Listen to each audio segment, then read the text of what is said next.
It wasn't exactly guilt that kept Jacen awake night after night. Rather, it was an awareness that he should feel guilty, but didn't quite. Jacen leaned back in a chair comfortable enough to sleep in, its leather as soft as blue butter, and stared at the stars.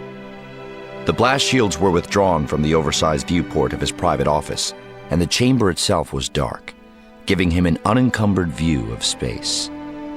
Behind his chair, a lightsaber came to life with its characteristic snap hiss, and the office was suddenly bathed in blue light. Jacen was on his feet before the intruder's blade had been fully extended, his own lightsaber in hand, thumbing its blade to life, gesturing with his free hand to direct the force to sweep his chair out of the way. When it was clear, he could look upon the intruder. She was small enough that the chair had concealed all but the tip of her glowing weapon. On the other side of the desk stood his mother, Leia Organa Solo. But she did not carry her own lightsaber. Jacen recognized it by its hilt, its color. It was the lightsaber Mara Jade Skywalker had carried for so many years. Luke Skywalker's first lightsaber, Anakin Skywalker's last lightsaber. Leia wore brown Jedi robes, and her hair was down, loose. She held her lightsaber in a two-handed grip, point up and hilt back, ready to strike. "Hello, Mother. Have you come to kill me?" She nodded. "I have." "I don't think so. I'm prepared for any tactic, any ploy you're likely to use." "Likely to use? Don't you know that the whole book of tactics changes when the attacker has chosen not to survive the fight?" Her face twisted into a mask of anger and betrayal. She released her grip on the lightsaber hilt with her left hand and reached out, pushing. Jacen felt the sudden buildup of force energy within her. He twisted to one side. Her exertion in the force would miss him. And then he realized too late that it was supposed to.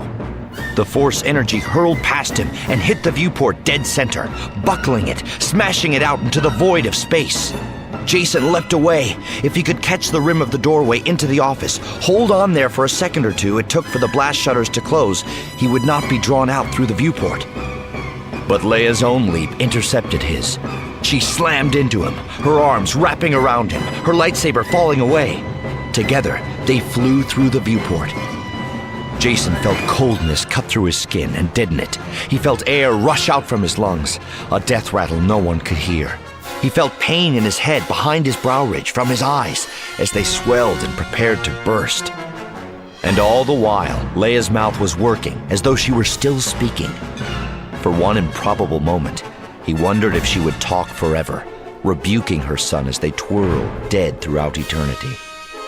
Then, as in those last seconds he knew he must, he awoke, once again seated in his comfortable chair, once again staring at the stars. A dream or ascending? He spoke aloud. "Was that you?" And he waited, half expecting Lumaya to answer, but no response came. He turned his chair around and found his office to be reassuringly empty.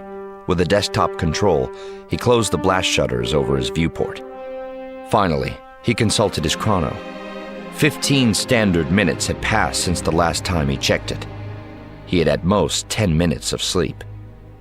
He put his booted feet up on the desktop, leaned back, and tried to slow his racing heart and to sleep.